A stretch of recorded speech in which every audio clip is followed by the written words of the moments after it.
राधे राधे।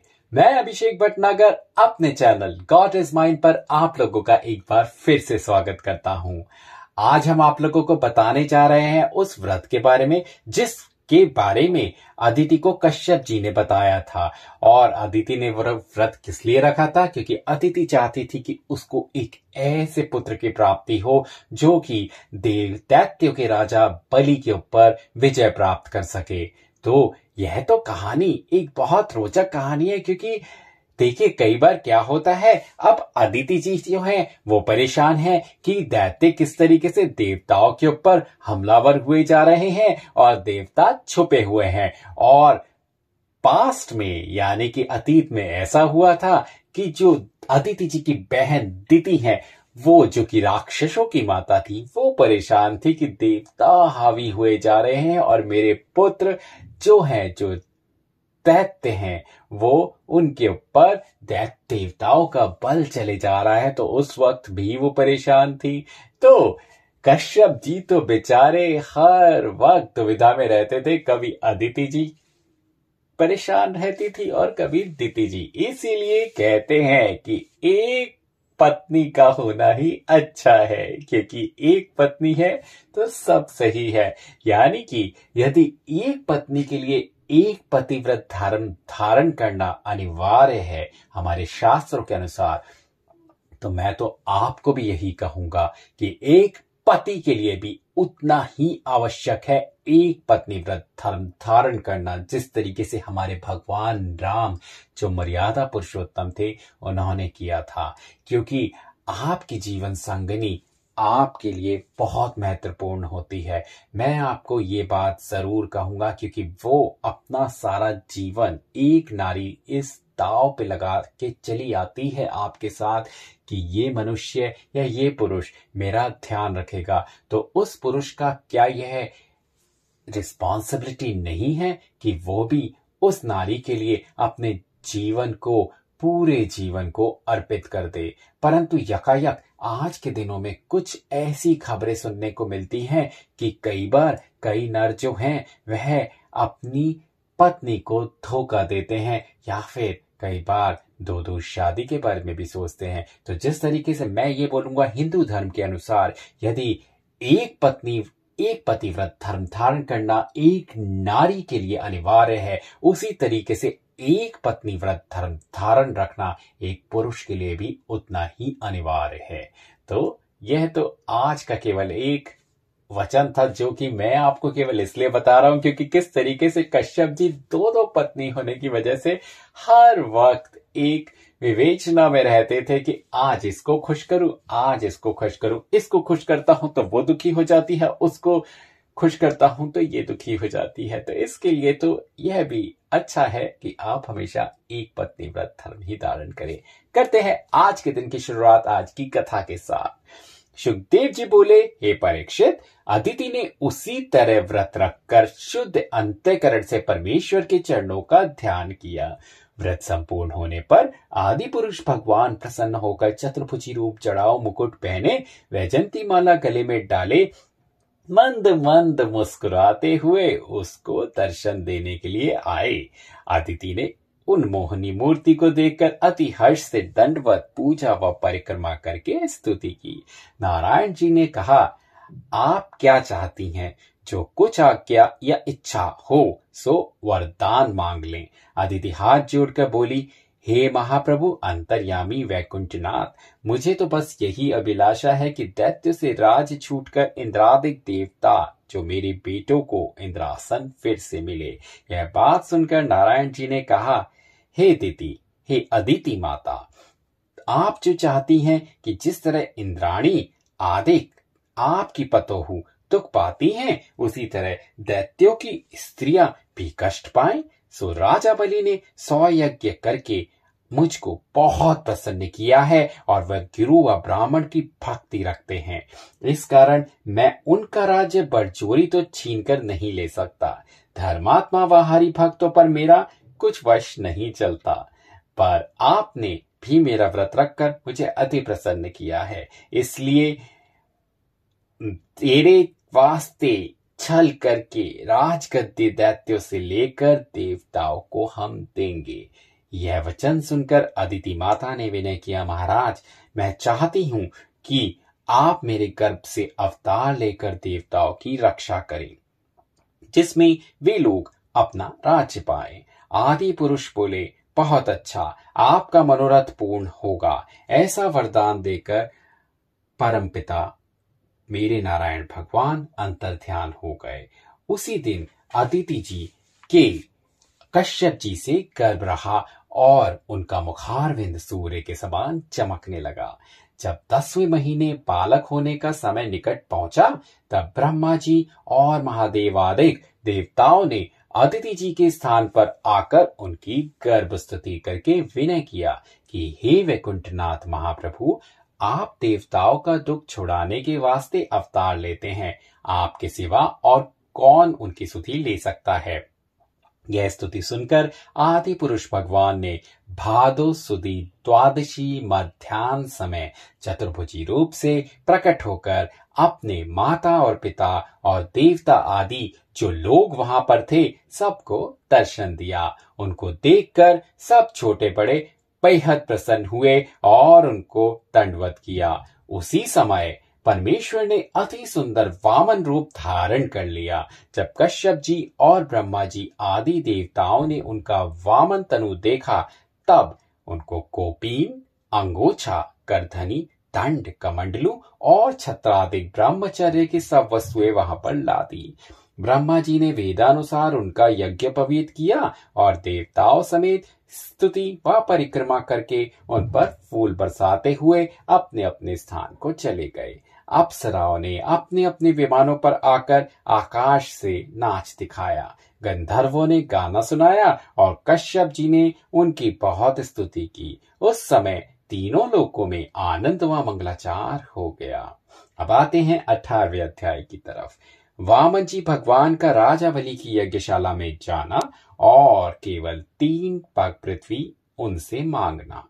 सुखदेव जी बोले, हे परीक्षित, वामन भगवान ने योग्योपवीत होने के उपरांत अपना स्वरूप ब्रह्मचारी के समान बना लिया और दंड कमंडलू हाथ में लेकर कश्यप जी व अदिति जी के स्थान से बाहर निकले। पृथ्वी दान लेने के लिए इच्छा से नर्मदा नदी के किनारे जहां राजा बलि यज्ञ करते थे चले गए। उस समय पृथ्वी यह विचार कर कांपने लगी कि परमेश्वर त्रिलोकीनाथ 14 भुवन के मालिक होकर पृथ्वी मांगने के लिए जाते हैं। जब वामन भगवान अति तेजवान रूप से यज्ञशाला में पहुंचे, तब बड़े बड़े ऋषिवर, ब्राह्मण, राजा बलि और शुक्राचार्य आदि जितने लोग वहां पर बैठे थे, उनका तेज देखकर उठ खड़े हुए। इस सूरत का नाटा मनुष्य उन्होंने कभी नहीं देखा था, इसलिए वामन रूप को देखकर आश्चर्य करने लगे। राजा बलि ने वामन जी को जड़ाऊ राज सिंहासन पर बैठाकर हाथ जोड़कर विनय किया कि हे ब्रह्मचारी महाराज, मैंने गुरु और ब्राह्मण के आशीर्वाद से 99 यज्ञ संपूर्ण किए हैं। अब यह 100वां यज्ञ करता हूं। बहुत अच्छा हुआ जो इस यज्ञ में आप ऐसे महापुरुष के चरण आए। आपका दर्शन पाकर मेरा भाग्य उदय हुआ और पितृलोक कृतार्थ हुए। हे बालक रूप ब्रह्मचारी, जिस तरह आप बिना बुलाए दयालु होकर यज्ञ से में पधारे हैं, उसी तरह आपको गौ, स्थान, बाघ, हाथी, घोड़ा, द्रव्य, रथ व पालकी, गांव, पृथ्वी और नगर आदि जिस वस्तु की इच्छा हो सो कहिए, मैं आपको भेंट करूं। और यदि आपको विवाह की अभिलाषा हो तो अच्छे कुल में विवाह कर दूं। हे ब्रह्मरूप, आपका अंग छोटा दिखलाई देता है, पर मुखारविंद के प्रकाश से आप मुझे महापुरुष मालूम होते हैं। जो कुछ मांगो से दे सकता हूं, अपने प्राण तक देने में भी लोभ नहीं करूंगा। यह वचन सुनकर वामन जी बोले, हे राजन, तुम्हारी बुद्धि व बड़ाई के आगे यह सब बातें कोई कठिन नहीं है। आप प्रहलाद भक्त के वंश में जो कश्यप जी के पोते थे उत्पन्न हुए और शुक्राचार्य ऐसे महात्मा आपके गुरु हैं। आप क्यों धर्मात्मा ना हो। मैं बहुत लोभ ना रखकर केवल 3 पग पृथ्वी आपसे दान लेना चाहता हूँ। वहां कुश का आसन बिछाकर हरि भजन आरंभ करूंगा। यह बात सुनते ही राजा बलि हंसकर बोले, हे ब्रह्मचारी, आपने बहुत थोड़ी वस्तु मांगी। इतनी भूमि क्यों नहीं मांग लेते जिसमें आपका स्थान तैयार हो और खेती करके प्रसन्नता से अपना प्रतिपाल करें। फिर आपको संसार में किसी वस्तु की इच्छा ना रहे और दूसरे किसी से कुछ मांगना ना पड़े। तब भगवान जी बोले, हे राजन, अपने प्रयोजन पर मांगना बहुत अच्छा होता है। लोभ से अधिक दान लेना उचित नहीं होता। हम संतोषी ब्राह्मण हैं। 3 पग पृथ्वी के सिवा और किसी वस्तु की इच्छा नहीं है। आपकी गिनती बड़े दानियों में है। सो जो आपने मुझे इच्छा पूर्वक दान मांगने को कहा, दूसरे मनुष्य तो अपनी सामर्थ्य के प्रमाण दान देते हैं। हे विरोचन के पुत्र, आपके पुरुषा ऐसे दानी व शूरवीर हुए हैं जिन्होंने कभी दान देने से हाथ और रणभूमि में मुंह नहीं फेरा। इस कुल में कोई लालची व अधर्मी नहीं हुआ।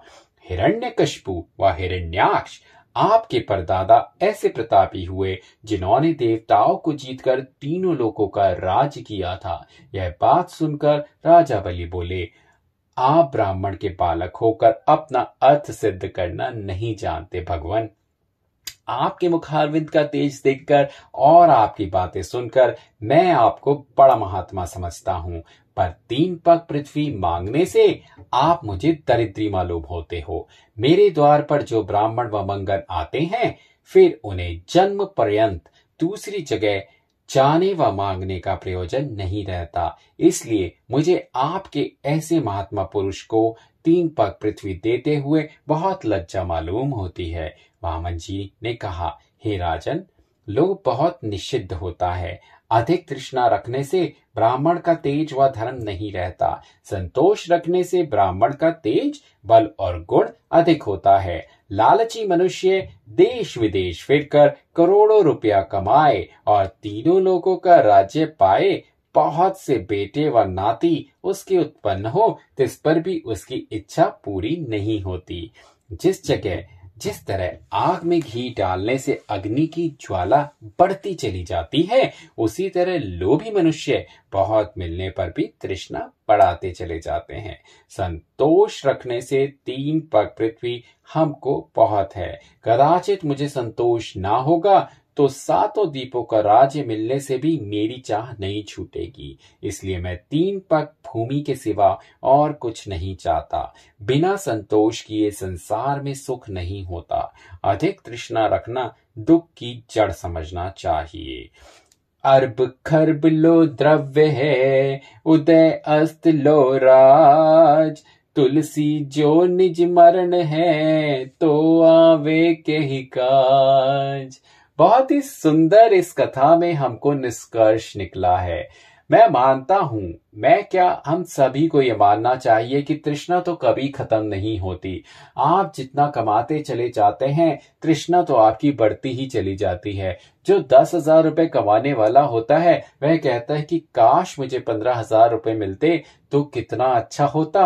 और जब उसको एक ना एक दिन, क्योंकि जब वो अपनी इच्छा यूनिवर्स की तरफ फेंकता है तो उसकी पूर्ण हो ही जाती है, तब कहता है इस 15,000 में तो गुजारा नहीं होता, काश के मेरे को 50,000 रुपए मिलते। भगवान देखिए कितने अच्छे होते हैं, वो उसकी इच्छा मांगने पर जरूर पूरा कर देते हैं। और जिस दिन वह 50,000 कमाने लग जाता है, तब वह उसमें भी संतोष नहीं करता और फिर कहता है कि काश मैं 2 लाख रुपए कमाता, तब मजा आता। और एक दिन भगवान ऐसा भी कर देते हैं कि वह 2 लाख रुपए भी कमाने लग जाता है। परंतु बात तो यही है कि तृष्णा तो कभी खत्म नहीं होती। अब वो 2 लाख की जगह 20 लाख कमाना चाहता है। मानो या ना मानो, भगवान प्रार्थना तो जरूर पूरी करते हैं यदि दिल से मानी जाती है। परंतु जो खुशी उसको 10,000 रुपए में नहीं मिली थी, तो वो चाहे 10 करोड़ रुपए भी कमा ले, उसको खुशी उसमें भी नहीं मिलेगी। ये मेरा भी मानना है। मैं भी एक इंसान हूं, मेरी भी तृष्णा खत्म नहीं होती। परंतु शास्त्र हमारे यही कहते हैं कि तृष्णा अपनी संभाल के रखनी चाहिए और जब वक्त आए तभी मांगनी चाहिए भगवान से, क्योंकि भगवान तो देने के लिए बैठे हैं और जरूर देंगे। मैं भी यही मानता हूं, परंतु वक्त का इंतजार हमें जरूर करना चाहिए कि किस वक्त हमें भगवान से मांगना है, कि भगवान के पास तो एक खाता खुला हुआ है। जैसे जैसे आप मांगते चले जाएंगे वैसे वैसे भगवान उस खाते से कट करते चले जाएंगे, और आपको इसीलिए एक सही वक्त का इंतजार करना बहुत जरूरी है अपने भगवान से मांगने के लिए, क्योंकि मैं ये मानता हूं कि भगवान मांगने से कभी मना नहीं करते और जरूर जरूर जरूर पूरी करते हैं। तो आज के अध्याय को यही समाप्त करते हैं इसी निष्कर्ष के साथ। कल हम आपको बताएंगे 19वें अध्याय में कि बलि का वामन भगवान जी को 3 पग पृथ्वी दान देने के लिए तैयार होना और उसके बाद में क्या होता है। तो करते हैं आज के दिन की शुरुआत एक बार फिर राधे राधे के नाम के साथ।